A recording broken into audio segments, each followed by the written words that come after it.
Hello friends, welcome to my channel UPPCS with Chauhan. तो दोस्तों, मेरा नाम है कीरत चौहान। गाइस, हम यहाँ पे घटना चक्र 2021 की सीरीज चल रही है हमारी, जिसमें हम भारत का भूगोल कर रहे हैं। चैप्टर नंबर 11 पे हम पहुंच चुके हैं, जो कि सिंचाई एवं नहरें।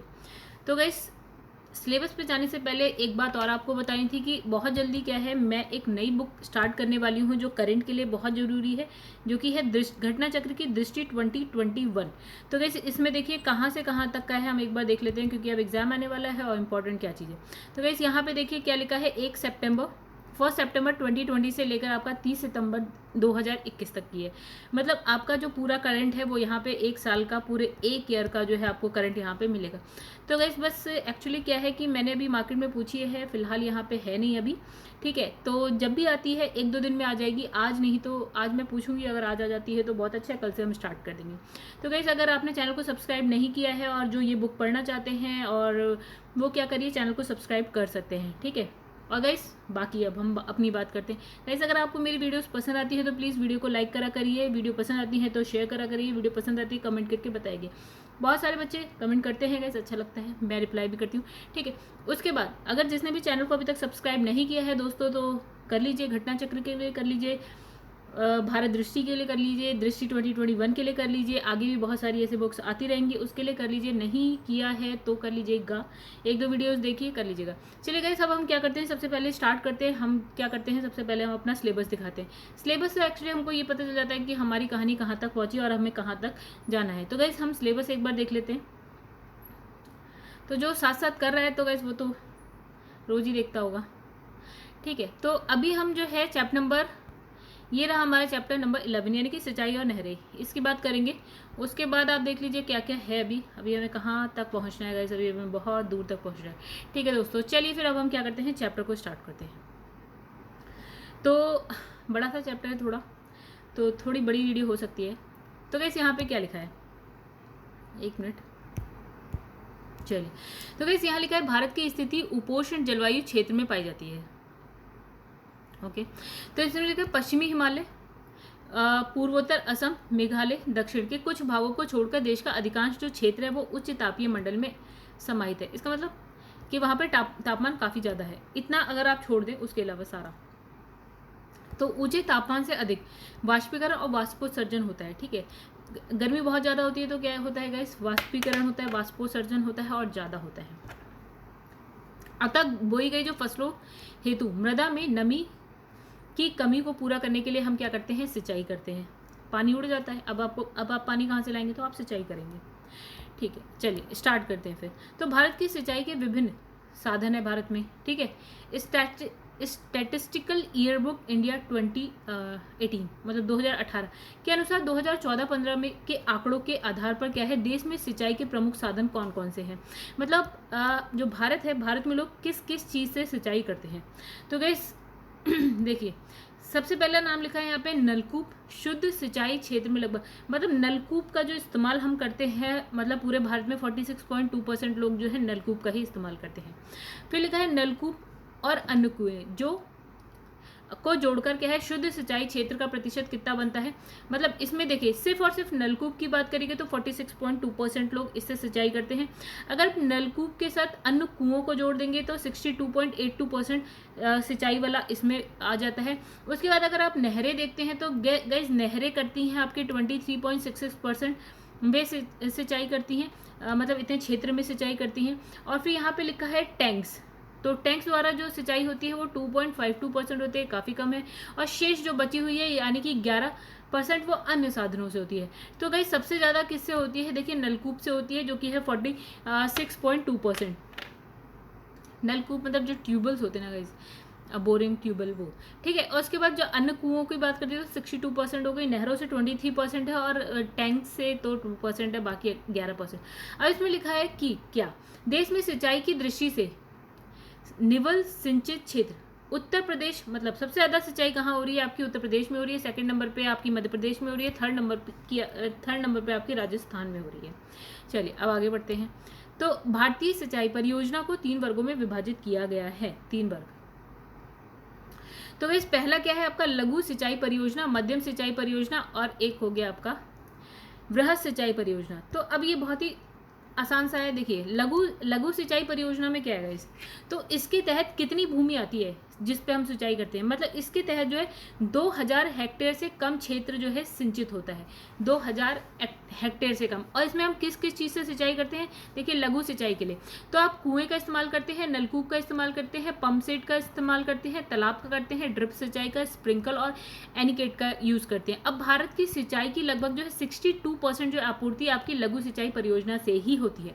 मतलब अगर हम कहें कि जैसे मैं हूँ तो मेरे घर में फार्मर है, मेरे फादर हैं, तो वो किससे करते हैं गाइस, इसी में से किसी एक से करते हैं, लाइक नलकूप से करते हैं, ठीक है। तो बाकी तो फिलहाल किसी से नहीं करते, लेकिन अधिकतर जो सिंचाई वाला आ जाता है किसके अंडर में आता है, लघु सिंचाई परियोजना के अंदर आ जाता है, ठीक है। अब मध्यम की बात करते हैं तो गाइस इसमें कितना क्षेत्र आता है आपका, 2000 से लेकर 10,000 हेक्टेयर तक के क्षेत्र की सिंचाई की जाती है।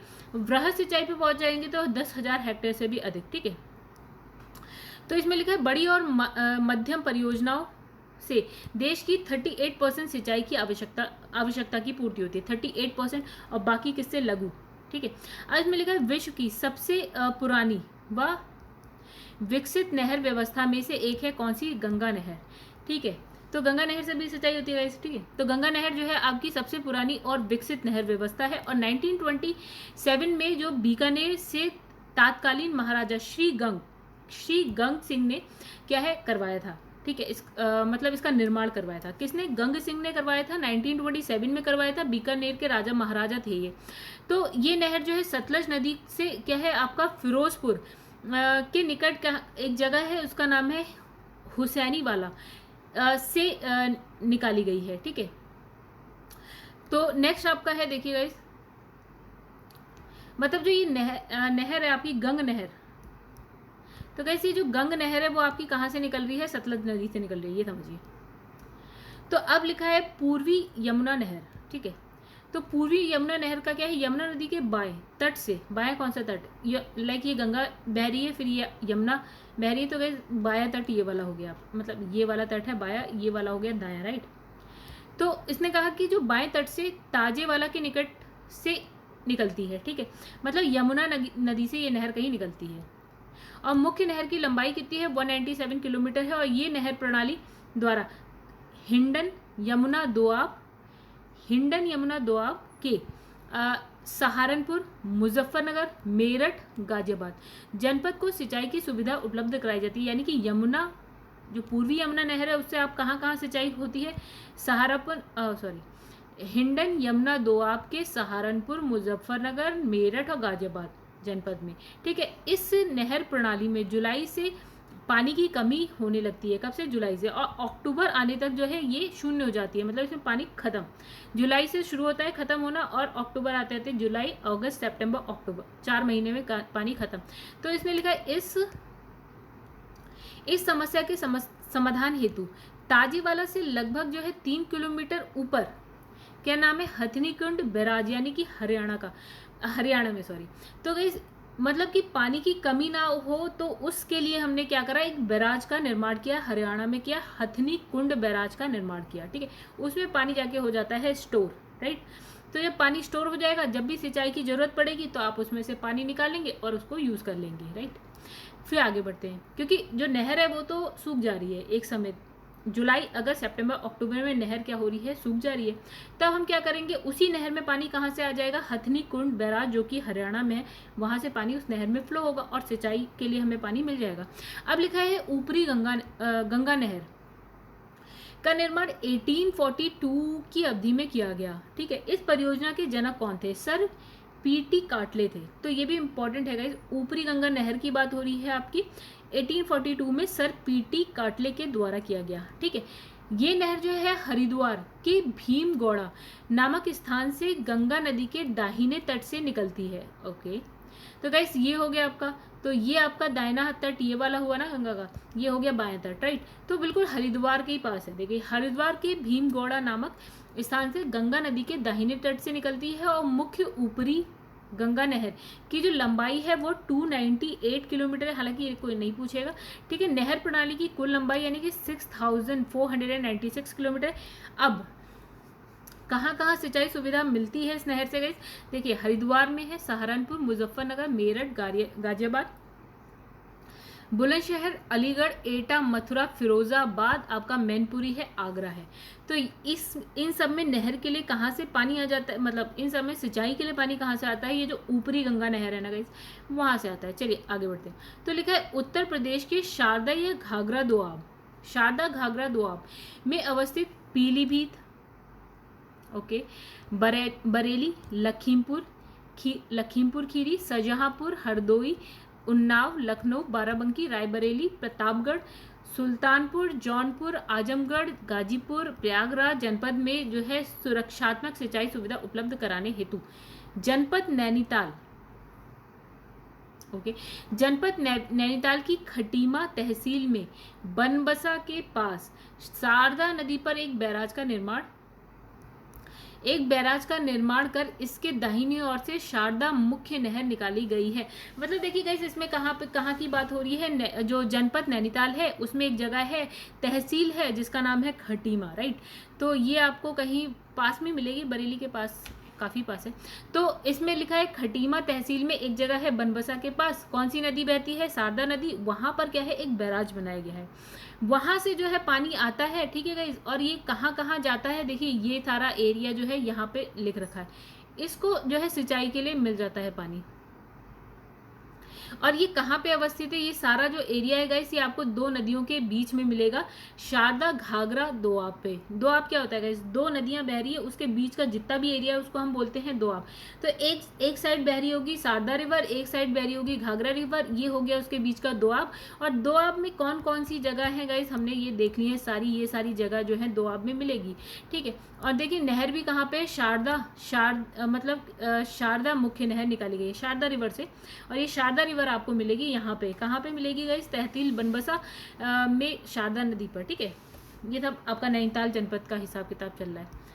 तो गाइस नेक्स्ट पे, हाँ नहीं इसमें अभी और है, मुख्य नहर की जो लंबाई है वो 44 किलोमीटर है, और शारदा नहर प्रणाली की कुल लंबाई कितनी है, 9,961 किलोमीटर है, ठीक है। जल शाखाओं की लंबाई और अल्पिकाओं की लंबाई, ठीक है। अब गाइस यहाँ पे ऊपरी गंगा नहर पढ़ ली थी हमने, अब यहाँ पढ़ रहे हैं निचली गंगा नहर का उद्गम स्थल कहाँ है, नरोरा बुलंदशहर, कहाँ पे गए, ये यूपी में है, ठीक है। इसका निर्माण कब होता है, 1878 में होता है।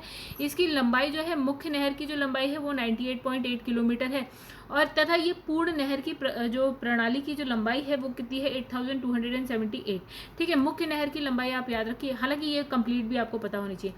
तो हालांकि ये क्वेश्चन पूछा नहीं गया है कि कितनी लंबी है, कितनी लंबी है।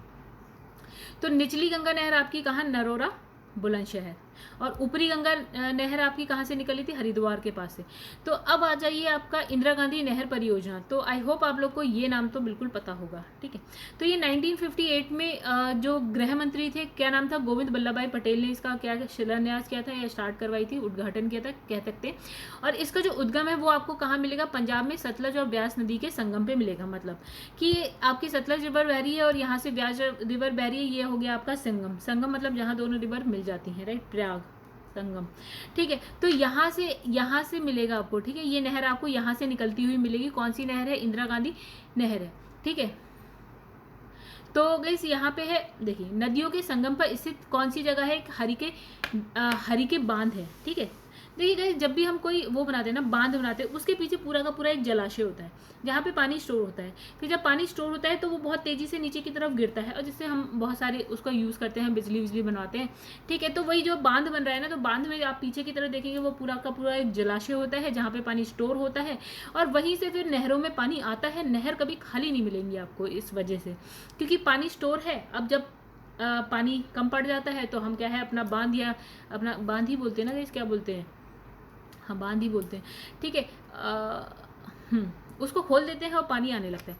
देखिए ये विश्व की सबसे बड़ी नहर परियोजना है, विश्व की सबसे बड़ी, ठीक है। इसकी लंबाई कितनी है, 6,449 किलोमीटर है। अब इस नहर से क्या है, पश्चिमी राजस्थान के गंगानगर, बीकानेर, जोधपुर और जैसलमेर, ठीक है। तो पश्चिमी राजस्थान में फिर से देखिए गंगानगर है, बीकानेर, जोधपुर और जैसलमेर जिले में मुख्य रूप से सिंचाई की जाती है।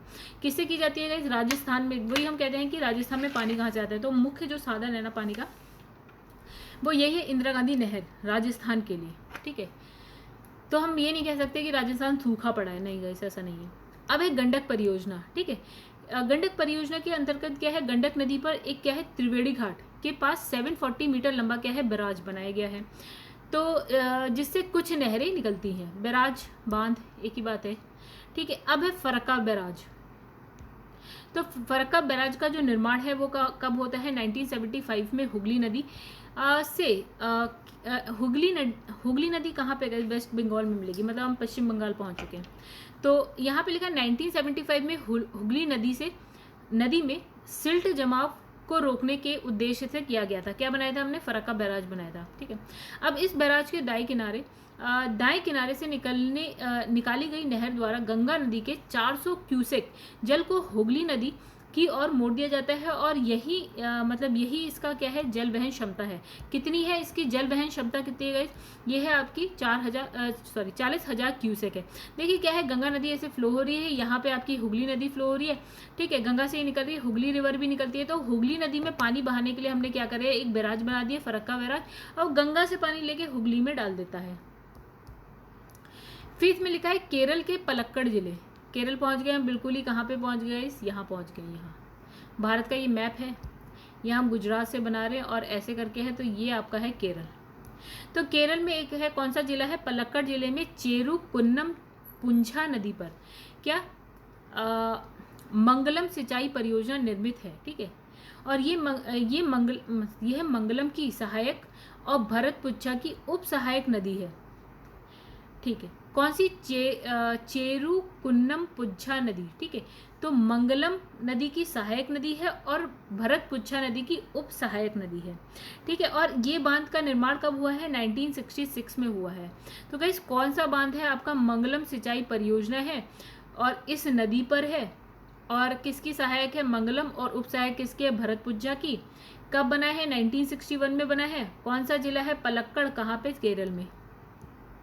अब लिखा है कि माला नहर तंत्र को कैप्टन दिनशा जे दस्तूर ने प्रस्तावित किया, माला नहर तंत्र को, ठीक है। जबकि नदी जोड़ने का पहली बार विचार सिंचाई इंजीनियर कौन, विश्वेश्वरैया ने दिया था, ठीक है। मतलब नदी जैसे गाइस ये है कि सपोज कि ये आपकी गोदावरी रिवर है, ये आपकी कृष्णा रिवर है। तो हमने क्या कहा कि भैया एक काम करो, इन दोनों नदियों को जोड़ दो। कभी ऐसा हो सकता है जैसे ये आपकी गोदावरी है, ये कृष्णा रिवर है, चलो ये तो थोड़ा सा अलग हो गया। यहाँ से गंगा रिवर फ्लो हो रही है, नीचे सपोज कि दामोदर रिवर है, राइट। तो अब क्या है कि गंगा में तो पानी बह ही रहा है हमेशा, मान लिया। दामोदर में किसी समय पानी मान लेते हैं कम हो गया। हमने कहा यार ये गंगा में ज़रूरत से ज़्यादा पानी बह रहा है, बह के कहाँ समुद्र में जा रहा है। तो हम क्या करते हैं कि दामोदर रिवर का पानी एक टाइम ऐसा आता है कि कम हो जाता है। तो एक काम करते हैं कि इन दोनों के बीच में एक नहर बना देते हैं, ताकि ये भी रहे कि गंगा में जो नदी का फ्लो, मतलब नदी का जो नदी है उसमें पानी बहुत ज़्यादा होने पे ऐसे बेकार भी ना जाए, वो पानी कहाँ आ जाए, दामोदर रिवर में आ जाए। क्योंकि दामोदर रिवर ऐसा हो सकता है कि उसमें पानी कम हो जा रहा हो, तो हम नहर इसलिए बना देते हैं कि पानी का ना फ्लो बना रहे।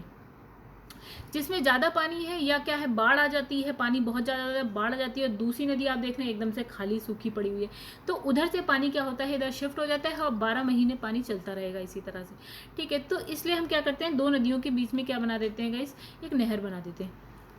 फिर इसमें लिखा है, देखिए फिर से पढ़ते हैं, माला नहर तंत्र आपका कैप्टन दिनशाजे दस्तूर ने प्रस्तावित की थी। लेकिन जो नदी, ये लिखा है ना, नदी जोड़ने की पहली बार विचार, यानी कि जो हम बोलते हैं ना नदी जोड़ो परियोजना, ठीक है। तो ये कौन लाया था, सबसे पहले विश्वेश्वरैया के दिमाग में आई थी बात, और बाद में क्या है आपका KL राव के नाम,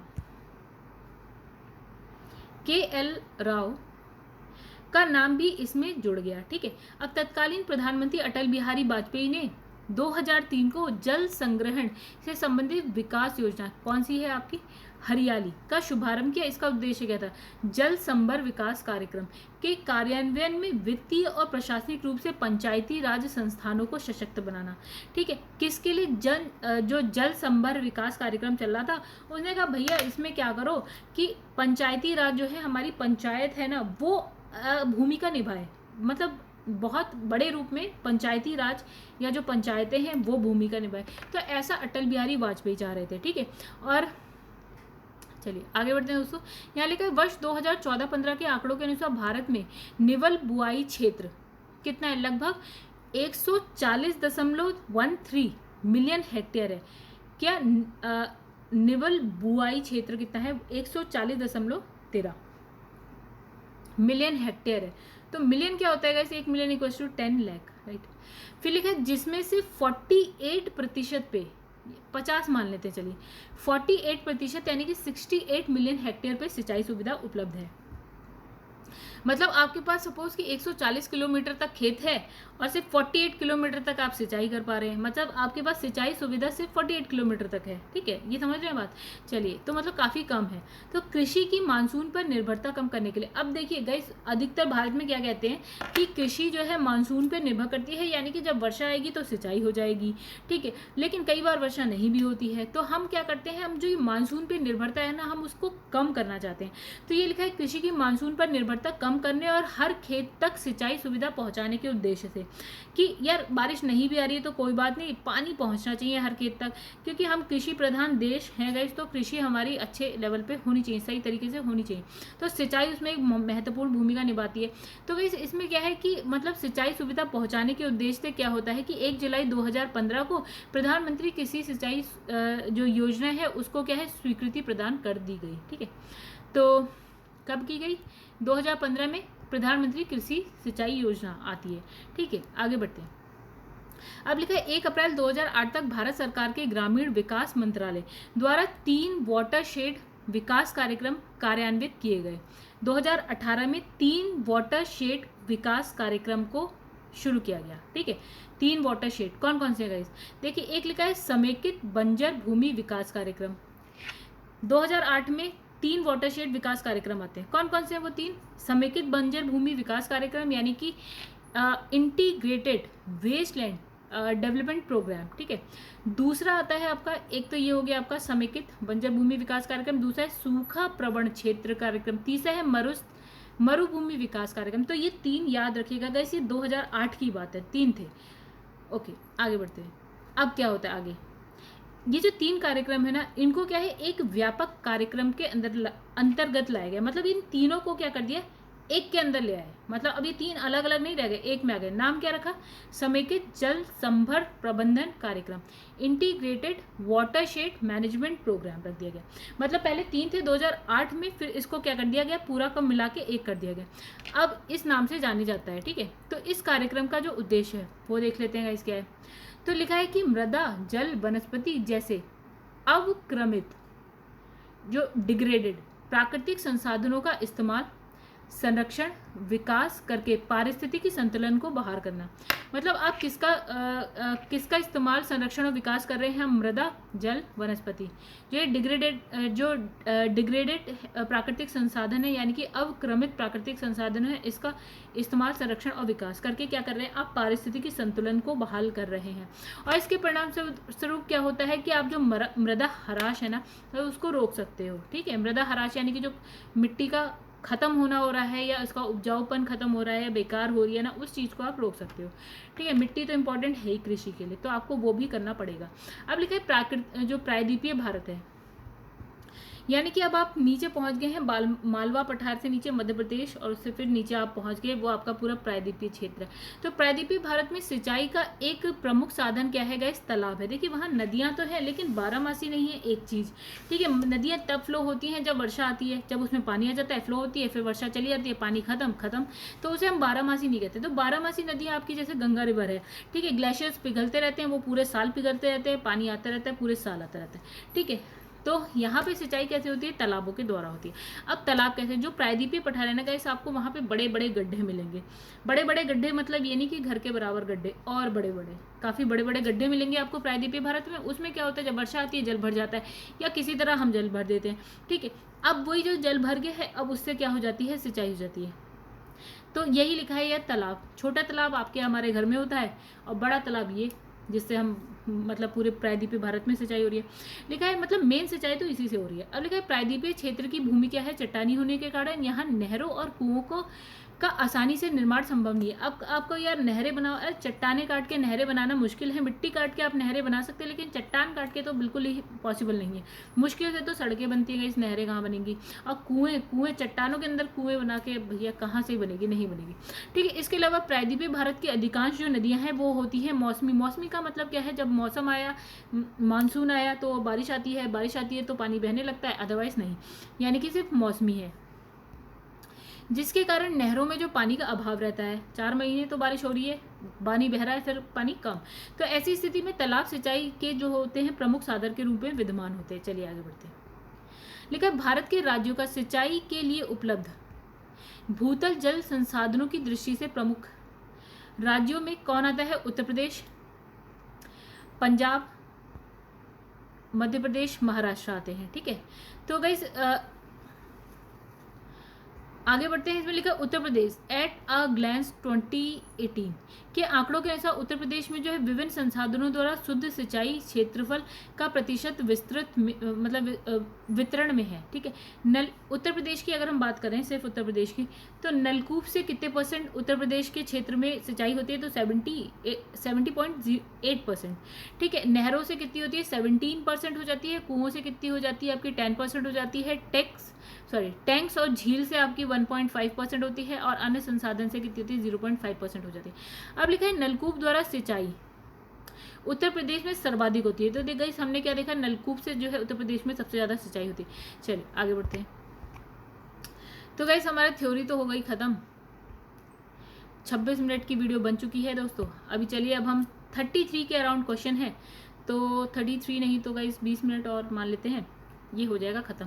देखिए क्या लिखा है, प्रायद्वीपीय भारत में सिंचाई का एक प्रमुख साधन है, ओके, तालाब। हाँ चलिए पूरा हो गया। तो अभी हमने देखा प्रायद्वीपीय भारत में सिंचाई तालाब से होती है, बिल्कुल सही लिखा है। प्रायद्वीपीय क्षेत्र की अधिकांश नदियां मौसमी है, बिल्कुल सही लिखा है, दोनों सही है गाइस। ठीक है, तो मौसमी है, इसमें लिखा है ए, यानी कि दोनों सही है। और गाइस इसकी जो व्याख्या है जहाँ मैंने लिख दिया है सेम, तो ये वही चीज़ लिखी है जो अभी हम पढ़ के आए, तो इसको हम दोबारा नहीं पढ़ेंगे। ठीक है, तो सेम मतलब नोट्स और ये सेम है। तो वैसे इसका आंसर है ए, यानी कि इसने कहा ए और आर जो है दोनों सही है। आर ए की सही व्याख्या करता है, कि मतलब सही व्याख्या कैसे हम पढ़ते हैं, जैसे हम पढ़ते कहते हैं, हम ये पढ़ेंगे कि पहले ये वाला पढ़ो, ठीक है, फिर ये वाला पढ़ो, तब आप आंसर अच्छे से बता पाओगे। तो इसने लिखा है कि प्रायद्वीपीय क्षेत्र की अधिकांश नदियाँ क्या है, मौसमी है, इसलिए प्रायद्वीपीय भारत में सिंचाई का एक प्रमुख साधन नदियाँ ना होकर तालाब है, या नहरें ना होकर तालाब है। चलिए आगे बढ़ते हैं, तो ये आप पढ़ लीजिएगा। आगे बढ़ते हैं।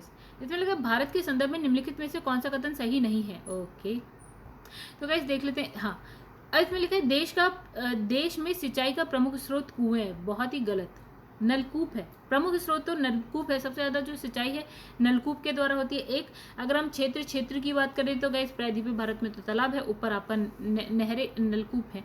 ठीक है, चलिए इसमें देख लेते हैं क्या लिखा है। तो गाइस ये भी कुछ सेम सा ही है, देख लेते हैं क्या लिखा है इसमें। हालांकि नोट्स में हम पढ़ चुके हैं। 2014-15 के आंकड़ों के अनुसार भारत में जो है सर्वाधिक सिंचाई के प्रमुख साधन क्या है, नलकूप है।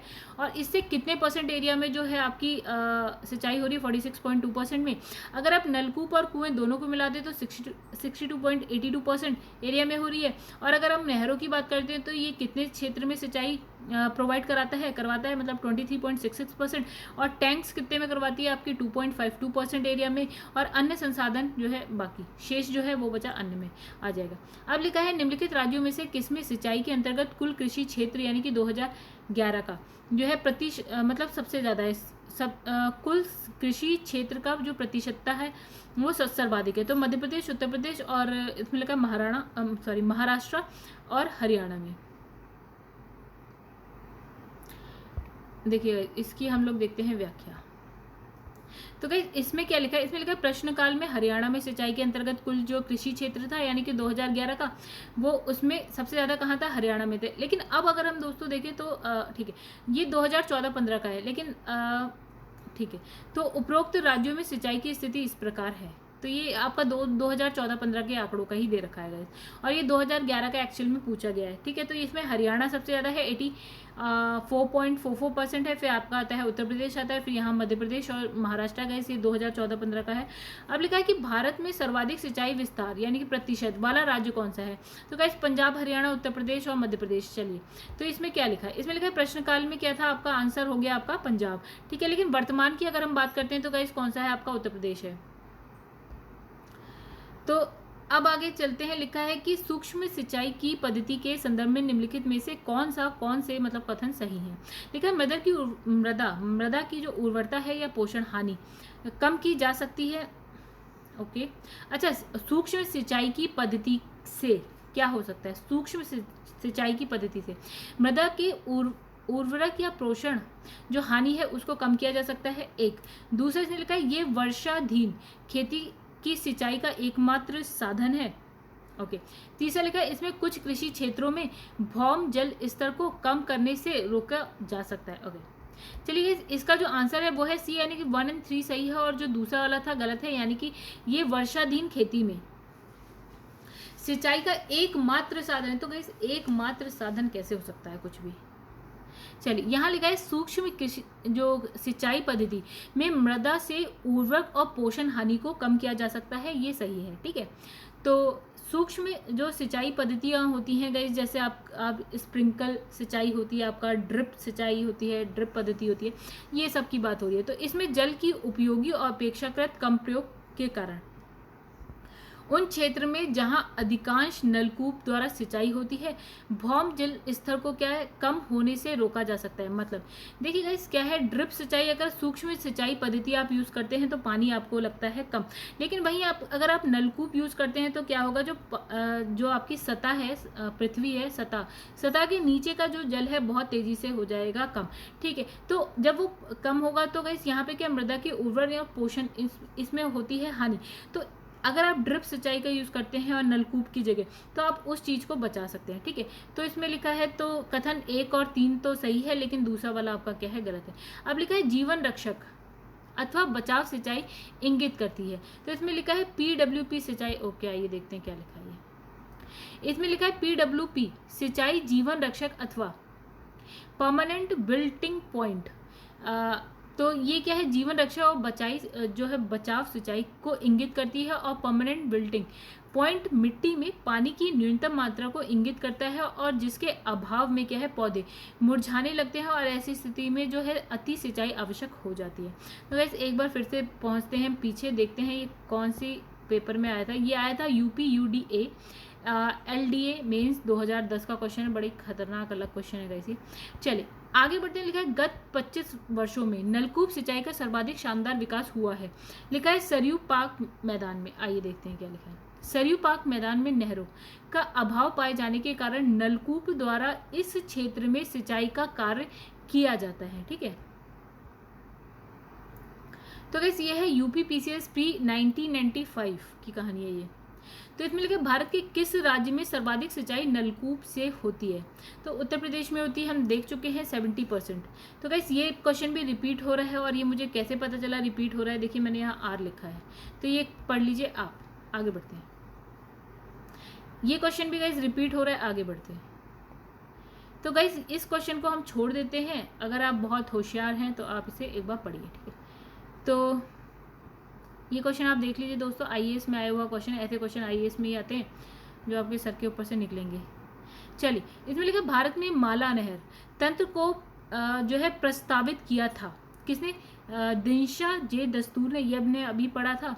तो गए माला नहर तंत्र, ये हालांकि हम पढ़ चुके हैं, एक बार और देख लेते हैं। माला नहर तंत्र को कैप्टन दिनशा जे दस्तूर ने प्रस्तावित किया था, और नदी जोड़ों की पहली बार विचार किसके दिमाग में आता है, इंजीनियर विश्वेश्वरैया, और बाद में इसमें KL राव का भी नाम जुड़ जाता है। तब क्या है, जल संसाधन मंत्रालय ने इसे इन दोनों को क्या है अस्वीकृत कर दिया, मतलब नदी जोड़ो और माला नहर तंत्र को उस वक्त क्या है अस्वीकृत कर दिया था। चलिए आगे बढ़ते हैं, नेक्स्ट क्वेश्चन पे आते हैं। लिखा है दक्षिण भारत में सिंचाई व्यवस्था का अग्रदूत किसे माना जाता है, तो कौन है, सर आर्थर कॉटन है, ठीक है। लिखा है गाइस दक्षिण भारत की बात हो रही है, तो सर आर्थर कॉटन जो है ब्रिटिश सिंचाई अभियंता थे, इन्होंने दक्षिण भारतीय राज्यों में सिंचाई व्यवस्था में उल्लेखनीय कार्य किया है। तो इसलिए सर आर्थर कॉटन को दक्षिण भारत में सिंचाई व्यवस्था का अग्रदूत माना जाता है। चलिए, इंपॉर्टेंट क्वेश्चन था ये। अच्छा, ये आया किस में? ये आपका उत्तराखंड पीसीएस में आया। चलिए, अब लिखा है कि भारत की सिंचाई क्षमता का सर्वाधिक भाग पूरा होता है, तो क्या है? लघु परियोजनाओं से। हमने पढ़ा था लघु सिंचाई परियोजना, उसी में सबसे ज़्यादा होता है गाइस, ठीक है। जैसे 200 हेक्टेयर तक का जो क्षेत्र आता है ना, वो 200 हेक्टेयर के क्षेत्र की सिंचाई होती है इसमें। और इसमें किससे होती है? कुएं से होती है, नलकूप, पंप सेट, तालाब, ड्रिप सिंचाई, स्प्रिंकल, एनिकेट आदि से होती है। और भारत का कितने परसेंट एरिया आता है? 62% एरिया जिस पर सिंचाई हम इस परियोजना के तहत करते हैं। देखिए यहाँ एस लिखा है, यानी कि सेम ये वही है जो हम नोट्स में पढ़ के आ गए। देखिए फरक्का की जो नहर की जलवहन क्षमता कितनी है, यानी कितनी कैपेसिटी है उसकी, तो 40,000 क्यूसेक थी गाइस, ये हम देख चुके थे। और यहाँ पे भी लिखा है एस, यानी कि इसे आप पढ़ सकते हैं, समझ सकते हैं, बार बार समझाने की जरूरत नहीं है। इसमें मंगलम सिंचाई परियोजना है, कहाँ पे है गाइस? आपका हमने पढ़ा था केरल में। केरल में देखिए ये भी एस ही लिखा है, यानी कि ये भी वही है, सेम टू सेम। तो कौन सा? पलक्कड़ जिला। कौन सी नदी? आपका चेरू कुन्नम पुंझा नदी। ओके, तो यहाँ पे है कौन सा? मंगलम सिंचाई परियोजना। और ये 1966 में ये पूरी होती है। और ये बस गाइस, इससे ज़्यादा कुछ। हाँ, ये मंगलम नदी की सहायक नदी है, और क्या है? भरत पुंझा नदी की उप सहायक नदी है। आगे बढ़ते हैं। इसमें लिखा है सारण सिंचाई नहर निकलती है, कहाँ से निकलती है? गंडक से निकलती है। देखिए बिहार पीसीएस में आया हुआ क्वेश्चन है ये। तो लिखा है गंडक परियोजना के अंतर्गत गंडक नदी पर त्रिवेणी घाट के पास एक जो है 740 मीटर लंबा जो है बैराज बनाया गया, जिससे कुछ नहरें निकाली गई हैं, और जिसमें से एक क्या है? सारण सिंचाई नहर भी है। इंदिरा गांधी नहर का जो है उद्गम स्थल है कहाँ पे गाइस? हरिके बैराज में। और ये हरिके बैराज कहाँ है? सतलज और व्यास के संगम पर है, वहाँ से आपकी इंदिरा गांधी नहर निकाली गई है। कितनी लंबी है? 649 किलोमीटर तक है। और ये राजस्थान का एरिया है। गंगा नहर, बीकानेर, जोधपुर, जैसलमेर, वहाँ पे सिंचाई की सुविधा इसी नहर से दी जाती है। आगे बढ़ते हैं। अब लिखा है, यहाँ लिखा है आर, यानी कि ये क्वेश्चन हो गया रिपीट, इसको आप पढ़िए, आप ही बताइए। राजस्थान इंदिरा नहर कहाँ से निकलती है? व्यास, रावी, सतलज, चंबल। तो गाइस देखिए हमने कहा संगम होता है, ये किसका? सतलज और व्यास का संगम था। तो देखिए बी और सी आंसर है, और इसका आंसर क्या होगा फिर अब मुझे नहीं पता। देखिए अगर आप बड़ी नदी में कहें तो सतलज नदी जो है व्यास रिवर से जो है बड़ी है, तो सतलज इसका आंसर आप लगा सकते हैं अगर एक ऑप्शन चाहिए, नहीं तो सतलज और व्यास का संगम है ये। तो ये रिपीट हो गया क्वेश्चन। चलिए ये आप पढ़ लीजिएगा।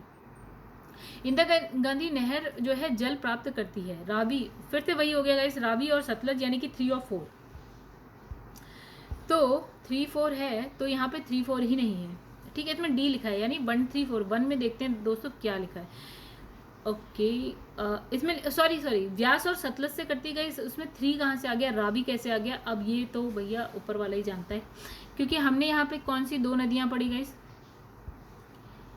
तो गाइस यहाँ पे ओके चला गया, चलिए कोई बात नहीं। तो आगे बढ़ते हैं। व्यास और सतलज थी गाइस, ठीक है, रावी नहीं है। तो रावी उसमें लिखा है ऑप्शन में, आई डोंट नो व्हाई, क्यों आपका आंसर आया है। तो नहर जो है सतलज, व्यास, रावी नदी से प्राप्त जल। तो गाइस यहाँ पे भी वही लिखा है, सतलज, व्यास और रावी नदी। अभी आप समझ लीजिएगा। लिखा है निम्नलिखित नदी परियोजनाओं में से कौन व्यास नदी के पोंग बांध के जल का जो है उपयोग करती है? कौन करती है? म्यूराक्षी परियोजना। ये यूपी UDA LDA प्री 2013 का क्वेश्चन है, ठीक है, नई चीज़ है अगर यहाँ पे कुछ लिखा है। व्यास परियोजना पंजाब, हरियाणा, राजस्थान राज्यों की सम्मिलित परियोजना है। पंजाब, हरियाणा, राजस्थान। तो इसके अंतर्गत इंदिरा गांधी नहर में शीत ऋतु में क्या है? नियमित जलापूर्ति बनाए रखने के लिए व्यास नदी पर पोंग बांध बनाया गया है, महाराणा प्रताप सागर बांध बनाया गया है। चलिए आगे बढ़ते हैं दोस्तों। तो ये अलग से क्वेश्चन था, इस पर आप टिक लगाइए, नोट्स में लिखिए अलग से, ठीक है, ये अच्छा क्वेश्चन है। विश्व की सबसे पुरानी व विकसित नहर व्यवस्था भारत में कौन सी है? तो गंग नहर सबसे पुरानी है, और ये कहाँ कब आती है, कब बनती है? 1927 में बीकानेर के महाराजा थे श्री गंग सिंह, उनके नाम पे, ठीक है। और ये नहर जो है सतलज नदी से फिरोजपुर के निकट कौन सी जगह? हुसैनीवाला से निकलती है, ठीक है। आगे बढ़ते हैं दोस्तों, ये हम पढ़ चुके हैं हालांकि। गंग नहर जो सबसे पुरानी नहरों में से एक है, का निर्माण गंग सिंह यानी कि जो महाराजा थे बीकानेर के, उन्होंने करवाया था। कब करवाया था गाइस? 1927 में करवाया था। शारदा सहायक समादेश विकास परियोजना के मुख्य लक्ष्य निम्नलिखित में से क्या है? शारदा सहायक समावेश विकास परियोजना, ठीक है। तो कृषि उत्पादन को बढ़ाना, बहुफसलीय खेती, अच्छा लक्ष्यों को नीचे दे रखा है, कौन से सही है बताना है। तो गाइस इसमें लिखा है कृषि उत्पादों को बढ़ाना, बहुफसलीय खेती द्वारा भूमि उपयोग के प्रारूप को बदलना और भू प्रबंधन का सुधार। तो गाइस आंसर है कि ये सभी हैं, ठीक है। चलिए आइए इसकी व्याख्या देखते हैं। तो गाइस व्याख्या में लिखा है उत्तर प्रदेश की मुख्य वृहद एवं मध्यम सिंचाई परियोजना, ओके, परियोजना और नहर प्रणाली में क्या लिखा है, सृजित सिंचन क्षमता का वैज्ञानिक ढंग से शीघ्र और अधिकतम उपयोग करके बहुफसलीय खेती और भू प्रबंधन के सुधार के माध्यम से कृषि उत्पादन और उत्पादकता में वृद्धि करके क्षेत्र का समन्वित विकास करने के उद्देश्य से 3 समादेश क्षेत्र विकास परियोजना, पहला शारदा सहायक, दूसरा रामगंगा, तीसरा गंडक का सृजन वर्ष 1973-74 में किया गया था, ठीक है। तो तीनों जो है मतलब जो हमने ऑप्शन देखे थे वो तीनों सही है। लेकिन निम्नलिखित कथनों में से कौन सा एक सही नहीं है, तो इसमें है ए यानी कि घग्गर। तो गाइस एक मिनट, घग्गर के जल का इंदिरा गांधी नहर में उपयोग किया जाता है, तो गाइस ये तो होगी गलत बात, घग्गर का जल का तो नहीं किया जाता है। गाइस व्यास का हमने पढ़ा, सतलज का पढ़ा। अब लिखा है जो नर्मदा है वो अमरकंटक से निकलती है, ये सही है। फिर लिखा है निजाम सागर आपका मंजीरा नदी पर स्थित है, ठीक है गाइस ये सही है। आपका पेन गंगा गोदावरी की सहायक नदी है, ये भी सही है। अगर आपने नदियां पढ़ी हैं तो आप इसका आंसर बता सकते हैं। हालांकि आप पहला क्वेश्चन देख के भी बता सकते हैं कि भैया इंदिरा गांधी नहर में घग्गर का जल आता है, तो बिल्कुल नहीं आता है। आपको पता है व्यास सतलज का आता है। अभी एक क्वेश्चन में जो व्याख्या थी उसमें रावी लिखा था, आई डोंट नो रावी क्यों लिखा है, रावी का तो नहीं आता है दोस्तों वैसे मुझे जहाँ तक पता है, ठीक है। अब इसमें कहानी कुछ नहीं है गाइस, बस एक ये देखिए, निजाम सागर बांध का निर्माण क्या है, गोदावरी की सहायक मंजीरा नदी पे तेलंगाना राज्य के क्या है कमारेड्डी जिले में किया गया। और गोदावरी नदी की प्रमुख सहायक नदियों की बात करें तो है आपकी मंजीरा, पेनगंगा, वेनगंगा, वर्धा, प्राणहिता, इंद्रावती, सबरी और ताल, ठीक है। आगे बढ़ते दोस्तों, लिखा है निचली गंगा नहर का उद्गम स्थल कौन सा है, तो गाइस कौन सा है, नरोरा है। नरोरा कहाँ पे है आपका, बुंदेल शहर नरोरा उत्तर प्रदेश में गाइस ये, ठीक है। चलिए इसकी लंबाई देख रखिए 100 किलोमीटर। अब नीचे लिखा है कि और ये कब इसका निर्माण हुआ है, 1878 में हुआ है। लेकिन निम्नलिखित नहर प्रणालियों में किससे बिहार के क्षेत्र में सिंचाई होती है, तो गाइस इसमें त्रिवेणी नहर, ठीक है। तो देखिए त्रिवेणी नहर बिहार के क्षेत्र में जो है मतलब त्रिवेणी नहर से होती है और ये नहर जो है चंदन सिंचाई परियोजना से संबंधित है और ये पश्चिमी चंपारण जिले में स्थित है। गाइस देखिए बिहार का ही क्वेश्चन है, क्वेश्चन बिहार का है, आंसर भी बिहार का है, क्वेश्चन भी बिहार का है, सब कुछ बिहार का है। तो बिहार के बच्चे इसके लिए ज़्यादा टेंशन लें। तो आगे बढ़ते हैं दोस्तों, यहाँ पे लिखा है हरियाली। हरियाली एक नई योजना है, ठीक है। नई योजना तो गाइस अब क्या ही कहेंगे, 2003 का क्वेश्चन है, तब नई योजना होगी। तो बंजर भूमि के विकास के लिए, ठीक है। ये तो तब है अटल बिहारी वाजपेयी जी के टाइम पीरियड का क्वेश्चन है ये, ठीक है। तो ये नई अब के लिए नई नहीं है, उस टाइम के लिए नई थी, आज से 17 साल पहले, 18 साल पहले, 19 साल। लिखा है हरियाली योजना संबंधित है, तो गाइस इसका आंसर है जल प्रबंधन के लिए। आगे बढ़ते हैं, एकीकृत जल स्तंभर विकास कार्यक्रम को कार्यान्वित करने के क्या लाभ हैं, तो मृदा के बह जाने की रोकथाम, ठीक है। देश की 12मासी नदियों को मौसमी नदियों से जोड़ना, वर्षा जल संग्रहण, ठीक है, और भौम जल स्तर का पुनर्भरण, ओके, प्राकृतिक वनस्पतियों का पुनर्जनन, ठीक है। तो वैसे इसका जो है ना ये वाला यानी कि ये वाला काम नहीं कर रही है, ठीक है। जो देश की जो 12मासी नदियां हैं उसको मौसमी नदियों से जोड़ने का काम ये नहीं कर रही है। 12मासी मतलब मान लेते हैं गंगा, मौसमी नदी मान लेते हैं हम नीचे की दक्षिण भारत की कोई सी नदी, तो ये वाला काम नहीं कर रही है। बाकी ये मृदा का जो बहाव होता है, जो पानी तेजी से बह जाता है, उसको वो रोक दे रही है, ठीक है। जो नीचे जो है भूमि के अंदर जो जल है, भौम जल स्तर, उसका पुनर्भरण कर रही है, यानी कि वेस्ट होने से पानी को बचा रही है। क्योंकि इसमें क्या है, हमने क्या पढ़ा था गाइस इसमें, कि हम बहुत छोटी छोटी जो है एकीकृत जल संभव, अच्छा गए। चलिए आइए इसकी वो देख लेते हैं। हालांकि अभी हम पढ़ के आए हैं। देखिए क्या हुआ था 2008 में, क्या होता है, भारत सरकार ने ग्रामीण विकास मंत्रालय द्वारा क्या है 3 वाटरशेड विकास कार्यक्रम कार्यान्वित किए थे। कौन से वो 3 थे, एक तो था समेकित जल बंजर भूमि विकास कार्यक्रम, दूसरा था आपका सूखा प्रवण क्षेत्र कार्यक्रम, तीसरा था मरुभूमि विकास कार्यक्रम था, ठीक है। अब क्या होता है 2008 के बाद इसको एक कर दिया जाता है पूरा, इंटीग्रेटेड वाटरशेड मैनेजमेंट प्रोग्राम, यानी कि समेकित जल संभर प्रबंधन कार्यक्रम में मतलब तीनों को मिला के एक कर दिया। ठीक है, इस कार्यक्रम का उद्देश्य क्या है? मृदा, जल, वनस्पति जैसे क्या है अक्रमित क्या है प्राकृतिक संसाधनों का इस्तेमाल, संरक्षण और विकास करके पारिस्थितिक संतुलन को बहाल रखना। ठीक है, तो इसके परिणाम स्वरूप मृदा ह्रास पर रोक लगती है। 1, प्राकृतिक वनस्पतियों का पुनर्सृजन होता है। 2, फिर है वर्षा जल एकत्रीकरण होता है। और भूमि जल स्थल का क्या है संभरण होता है। मतलब इसमें जो है दूसरा अलग अलग था, बाकी आपके सारे सही हैं। आप वापस से ऑप्शन को देखिएगा। ठीक है, चलिए नेक्स्ट पेज पे आ जाते हैं दोस्तों। तो यहाँ पे क्या लिखा? यहाँ लिखा है सूखा प्रवण क्षेत्र कार्यक्रम, मरुस्थलीय विकास कार्यक्रम और वर्षापूर्ण क्षेत्रों हेतु राष्ट्रीय जल संभर विकास कार्यक्रम। तो ये किस किस मंत्रालय के? चलिए आइए देखते हैं। तो इसमें लिखा है सूखा प्रवण क्षेत्र कार्यक्रम, मरुस्थलीय विकास कार्यक्रम और integrated water land development programme. तीनों ही जो है आपका भूमि संसाधन विभाग, क्या आपका डिपार्टमेंट ऑफ लैंड रिसोर्सेज द्वारा चलाए गए जा रहे प्रोग्राम है। 2009 को ये परिवर्तित हो जाते हैं एक में, क्या इंटीग्रेटेड वाटरशेड मैनेजमेंट प्रोग्राम में आ जाते हैं, एक हो जाता है ये पूरा।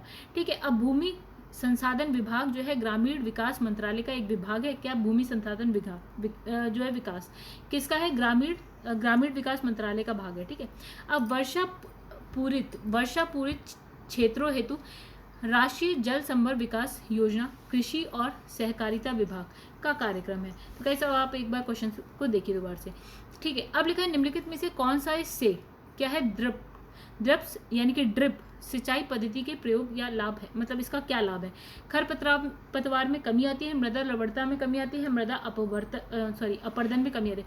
तो गाइस इसका आंसर देखिए क्या है? सी यानी कि 1 और 3, यानी कि आपका जो है आपका खरपतवार में कमी आती है। 1, मृदा की लवणता में सच कोई कमी नहीं आती है और मृदा अपरदन में कमी आती है। देखिए क्या लिखा है यहाँ पे, इसमें लिखा है केंद्रीय जल आयोग ने भारत में ड्रिप सिंचाई पर अपने क्या स्टेटस रिपोर्ट में क्या इसके लाभ और हानि का उल्लेख किया। ठीक है, तो देखिए इससे लाभ क्या है गाइस? इससे जल की बचत होती है। 1, कम पानी में आप अपना काम चला सकते हैं।